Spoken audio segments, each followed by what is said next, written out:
Avons-nous négligé l'un des personnages les plus énigmatiques de toute la Bible?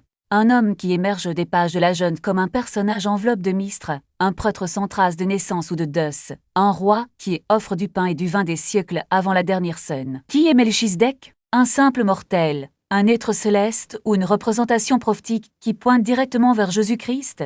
Nous plongerons dans les Écritures anciennes, traversant des champs de bataille poussiéreux, des rencontres divines et des sacerdoces éternels.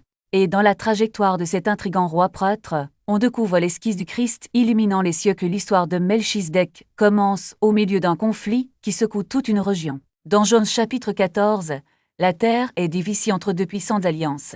4 rois de l'Est, dirigés par Chedorlaomé, affrontent 5 rois locaux de la vallée du Jourdain. Ce qui commence comme une révolte contre des hannises d'oppression se transforme en une guerre dévastatrice. Les villes sont envahies, les récoltes sont éteignées et les gens sont faits prisonniers. Parmi les prisonniers se trouve Lot, le neveu d'Abraham, qui avait choisi de vivre près de Sodome parce que c'était une région fertile et prospère. Désormais, le même endroit devient le théâtre de violence, et il en subit les conséquences humainement parlant. La situation de Lot est désespérée. Elle est aux mains de rois victorieux qui avaient déjà vaincu plusieurs armées. Puis, un survivant parvient à s'enfuir et apporte la nouvelle à Abraham. À ce moment, le ton du récit change. Genèse 14 rapporte l'épisode de manière calme, presque discrète. Abraham arma ses hommes en traîne, dans sa propre maison, 318 en tout, et se lança à sa poursuite. Abraham n'était pas un roi, et il ne commandait pas non plus une armée permanente comme les autres nations, mais il avait des hommes préparés, loyaux et prêts à agir. Il n'hésite pas, il ne négocie pas, il agit simplement. Sous le couvert de la nuit, il divise ses forces et lance une attaque surprise. La Bible nous raconte que lui et ses serviteurs battent la coalition d'ennemis, poursuivent les rois vers le nord, et récupèrent tout ce qui a été pris. Le peuple, les biens et bien sûr, l'eau.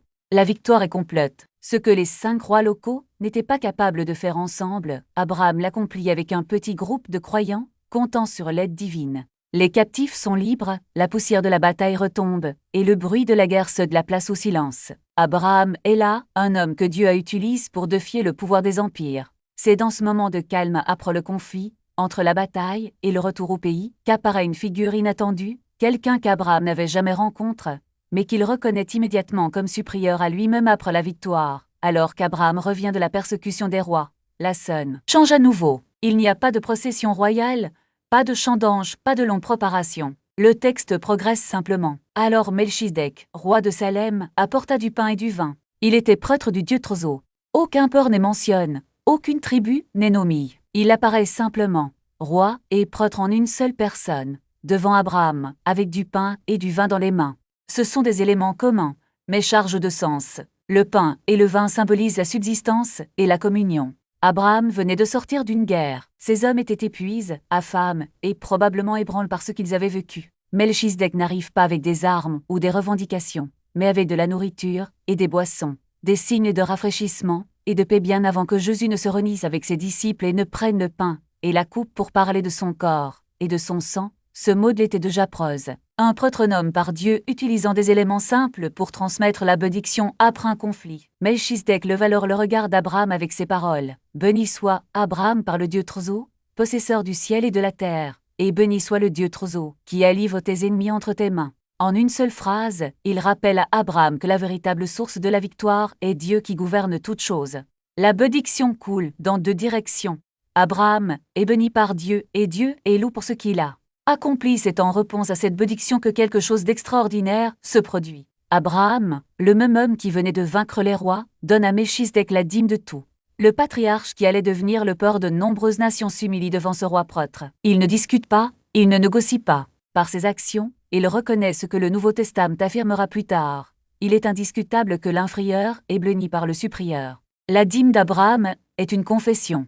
Il reconnaît une véritable autorité spirituelle. Devant le prêtre du dieu Trozo, il reconnaît, par son geste, que le sacerdoce céleste est l'art. Prost après cette brève rencontre, dans la Genèse, Melchisedec disparaît du récit. Son nom reste presque oublié dans les pages de l'Écriture, jusqu'à ce que le Nouveau Testament le sauve avec une nouvelle perspective, et inspiré par l'Esprit. La lettre aux Hébreux revient sur ces quelques versets, et en extrait une profondeur surprenante. Car ce Melchisedec, roi de Salem, prêtre du dieu Trozo, est sans peur, sans meurtre, sans généalogie, n'ayant ni commencement de jour ni fin de vie, mais fait semblable au Fils de Dieu, il reste prêtre pour toujours. Ce qui était autrefois un détail narratif devient un exemple fondamental.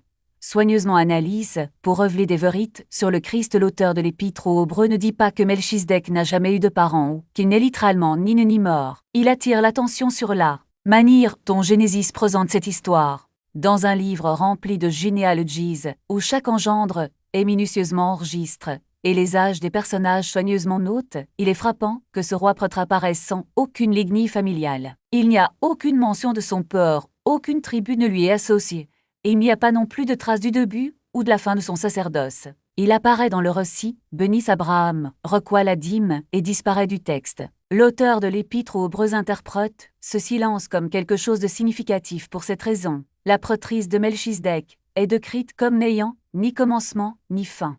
Il contraste avec les prêtres lévites, dont le service dépendait d'une lignée documenti et était toujours temporaire. Ils sont devenus prêtres parce qu'ils étaient dans la tribu de Lévi et qu'ils avaient besoin d'être remplacés à leur mort. Melchisedec, en raison de la manière dont son histoire est racontée, n'a aucune généalogie dans le texte. Son sacerdoce ne semble pas être rite, transmis ou réglementé par la loi donnée au ciné. Elle se présente comme directe, immédiate et durable. Par conséquent, Hébreux déclare qu'il ressemble au Fils de Dieu. Melchisedec n'est pas le Fils, mais sa figure le désigne aussi inspire de Dieu. Nous commençons à voir à quel point des détails apparemment simples ont un poids symbolique qui transcende le moment immédiat. Le pain et le vin de Melchisedec ne sont pas seulement un geste d'hospitalité. Ils sont un écho, anticipe de ce que le Christ accomplirait pleinement. Dans ce geste, il y a une graine de sens qui ne fleurira que des siècles plus tard, lorsque le Fils de Dieu lui-même transformera ces éléments en symboles vivants de son œuvre rédemptrice. Le lien entre Melchisedec et Jésus ne se limite pas au titre ou aux éléments partage. Cela s'étend à la nature de la bénédiction qu'ils offrent tous deux. Dans Genèse 14, Melchisedec bénit l'Abraham, et les Écritures rapportent « Béni soit Abraham par le Dieu Trozo, crie les dieux du ciel et de la terre, et béni soit le Dieu Trozo, qui a livré vos ennemis d'entre vos mains. » Genèse 14, 19-20. La bénédiction n'est pas seulement un mot d'encouragement. Il reconnaît l'action de Dieu dans la vie d'Abraham et lui en attribue toute la gloire. Melchisedec, en tant que prêtre, agit comme médiateur de cette bénédiction, désignant la source ultime de toute grâce. Lorsque nous arrivons au Nouveau Testament, nous voyons Jésus agir de la même manière, mais avec une autorité qui n'appartient qu'au Fils. Il ne se contente pas de bénir, il se bénit lui-même incarne. Dans Matthieu 5, il proclame les béatitudes, déclarant bienheureux ceux que le monde méprise. Dans Jean 20, il souffle sur les disciples et dit: Recevez le Saint-Esprit. Si vous pardonnez les péchés de quelqu'un, il vous sera pardonné. Si vous les retenez, il sera retenu. Jean 20h 22-23. La bénédiction du Christ n'est pas seulement une parole de réconfort, c'est une puissance transformatrice, capable de pardonner les péchés, de restaurer des vies et de réconcilier l'homme avec Dieu. Un autre point de convergence entre Melchisedec et Jésus concerne l'acte de recevoir la dîme. Dans Genèse 14, Abraham donne à Melchisedec la dîme de tout ce qu'il a conquis. Ce geste n'est pas une simple formalité, il reconnaît l'autorité spirituelle de Melchisedec et sa position de représentant de Dieu. L'auteur de Hébreux explore cet édit pour montrer que, si même Lévi, qui était encore dans les reins d'Abraham, payait la dîme à Melchisedec, cela signifie que le sacerdoce de Melchisedec est supérieur à celui de Lévitique, et 7,910. La dîme, dans ce contexte, n'est pas seulement une question de finances, c'est un symbole de soumission à un ordre sacerdotal qui transcende les limitations de la loi Mosè. Dans le Christ, cette soumission trouve son expression maximale. Il ne requiert pas de dîme, mais s'offre lui-même comme sacrifice parfait. Il n'exige pas de reconnaissance. Il se donne par amour. La dîme d'Abraham à Melchisedec préfigure l'abandon total du Christ sur la croix, où il s'est fait pauvre afin que, par sa pauvreté, nous soyons enrichis. 2 Corinthiens 8, 9. La supériorité de Melchisedec sur le vie indique la supériorité du Christ sur tout le système antique, car il est le prêtre qui non seulement reçoit, mais qui donne. Toute l'absence de généalogie chez Melchisedec prend également un sens nouveau lorsqu'elle est vue à la lumière du Christ. Le sacerdoce lévitique dépendait d'une lignée terrestre, mais le sacerdoce de Melchisedec, et par extension, celui du Christ, n'est pas lié à la descendance humaine. Il est éternel car son origine n'est pas de ce monde. Dans Jean 8, lorsque les pharisiens interrogent Jésus sur son identité, il répond « Avant qu'Abraham fût, je suis. » Jean 8h58. Cette affirmation n'est pas seulement une affirmation de préexistence, c'est une prétention à la divinité. Jésus n'est pas prêtre par héritage. Il est prêtre par nature, car il est Dieu incarne. Cette réalité change tout. Le sacerdoce du Christ n'est pas limite par le temps, la mort ou les échecs humains. Il n'a pas besoin de successeur car il vit éternellement. Il n'offre pas de sacrifice propre car son sacrifice était unique et suffisant. Hébreux 7h24-25 résume cette vérité avec force, mais celui-ci, parce qu'il persévère pour toujours, a un sacerdoce éternel. C'est pourquoi il peut aussi sauver parfaitement ceux qui s'approchent de Dieu par lui, puisqu'il vit toujours pour intercéder en leur faveur. L'intercession du Christ n'est pas un acte occasionnel, c'est une réalité continue, bâtie sur votre vie indestructible. Enfin, la ville de Melchisedec, Salem, revêt également une signification prophétique. Comme nous l'avons déjà mentionné, Salem est associé à Jérusalem, la ville qui, dans l'Ancien Testament, symbolise la présence de Dieu parmi son peuple. Mais là, Jérusalem terrestre, avec son temple et ses rituels, n'était qu'une ombre de la réalité céleste. Dans Apocalypse 21, Jean voit une nouvelle Jérusalem descendre du ciel, où Dieu habitera avec les hommes, et il essuiera toute larme. Cette ville n'a pas besoin de temple, car son temple, c'est le Seigneur Dieu Tout-Puissant et l'agneau. Ab 21h22 Melchisedec, en tant que roi de Salem, souligne cette réalité. Il dirige une ville qui, bien que terrestre, préfigure la Jérusalem céleste. Le Christ, à son tour, ne règne pas seulement sur une ville, il est la ville elle-même. Il est l'agneau qui l'a immolé, et qui vit désormais, pour toujours, le prêtre qui n'a pas besoin de temple parce qu'il est le temple. En Christ, la paix et la justice de Melchisedec trouvent leur pleine réalisation, non pas comme un idéal lointain, mais comme une réalité présente pour tous ceux qui croient en lui devant celui qui est le plus grand, pour reconnaître que chaque bénédiction vient de ses mains, et pour lui donner non seulement la dîme, mais la totalité de notre vie. Tout comme Abraham, qui la quitte la bataille avec le butin mais ne la pas garde pour lui, nous sommes appelés à vivre avec la même conscience. Tout ce que nous avons, les victoires, les ressources, le temps, même notre foi, est le fruit de la grâce de Dieu et doit lui être rendu dans l'adoration. La figure de Melchisedec, bien que fugace, révèle quelque chose de profond sur le caractère de Dieu. Il n'agit pas seulement dans les limites que nous, les humains, établissons. Avant même l'existence d'un peuple élu, d'un temple ou d'une loi écrite, il existait déjà un prêtre du Dieu Trésor offrant du pain et du vin, bénissant un homme de foi. Cela nous rappelle que l'Évangile n'est pas un plan improvisé, mais l'exécution d'un dessein éternel. Dieu n'a pas commencé à sauver le monde à la naissance de Jésus. Il agissait déjà dès le début, préparant chaque détail pour qu'au moment opportun l'agneau soit revelu. Lorsque nous lisons sur Melchisedec, nous sommes confrontés à une vérité simple, mais transformatrice. Le salut n'appartient pas à une seule nation, à une seule culture ou à une époque spécifique. Elle est universelle car le Dieu qui l'offre est le Christ de tout.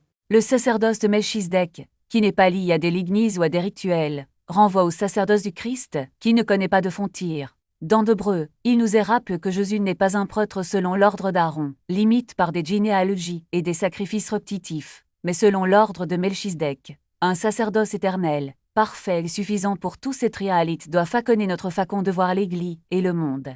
Nous ne sommes pas un club exclusif, mais une famille unie de chaque nation, tribu et langue, unie non par les liens du sang, mais par le sang du Christ. Le pain et le vin que Melchisedec a offert à Abraham trouvent leur accomplissement dans la Sonne du Seigneur, où non seulement nous souvenons, mais où nous participons à la victoire du Christ. Là, il nous nourrit de sa propre vie, nous fortifie pour le combat spirituel, et nous rappelle que, comme Abraham, nous sommes des pèlerins en route vers la ville dont Dieu est l'architecte et le bâtisseur. L'histoire de Melchisedec nous met également au défi de vivre avec une perspective éternelle. Il apparaît, béni, et disparaît, mais son héritage demeure, car il désigne quelqu'un de plus grand. De même, nos vies sont brèves, mais ce que nous faisons au nom du Christ résonne pour toujours. Chaque acte de foi, chaque geste d'amour, chaque parole d'espérance que nous partageons ne se perd pas dans le temps, mais devient une partie du grand plan de Dieu pour acheter le monde. Tout comme Melchisedec a servi à un moment précis de l'histoire, mais que son sacerdoce a transcende son époque, nos actions, aujourd'hui, ont un poids qui dépasse ce que nous pouvons voir. En fin de compte, ce récit nous invite à une réponse pratique. Adorer avec humilité, vivre avec gratitude, et servir avec générosité. Abraham reconnut l'autorité de Melchisedec, et lui donna la dîme de tout. Nous, qui avons devant nous non pas un prêtre de passage, mais le souverain, sacrificateur éternel, sommes appelés à un abandon encore plus grand. Il ne s'agit pas seulement de donner une partie, mais de tout abandonner. Nos rêves, nos projets, nos luttes et nos victoires, au pied de celui qui est roi de justice et prince de paix. Lorsque nous fermons les pages de la Jeune et regardons le reste de l'Écriture, nous voyons que Melchisedec n'était pas un détail isolé, mais un signe de ce qui allait arriver. Sa présence là, au début du voyage d'Abraham, est comme une graine plantée dans le sol de l'histoire, qui germera des siècles plus tard dans la personne de Jésus. Et tout comme cette graine s'est transformée en un arbre feuillu, donnant de l'ombre et des fruits à tous ceux qui s'y abritent. Christ est devenu le refuge éternel de tous ceux qui croient. En lui, les promesses faites à Abraham s'accomplissent, le sacerdoce de Melchisedec trouve son accomplissement, et la bénédiction qui était autrefois donnée à un seul homme est désormais offerte à toute l'humanité avant même que le grand roi et prêtre ne se révèle. Il y avait déjà une profonde reconnaissance. Toute victoire vient de Dieu.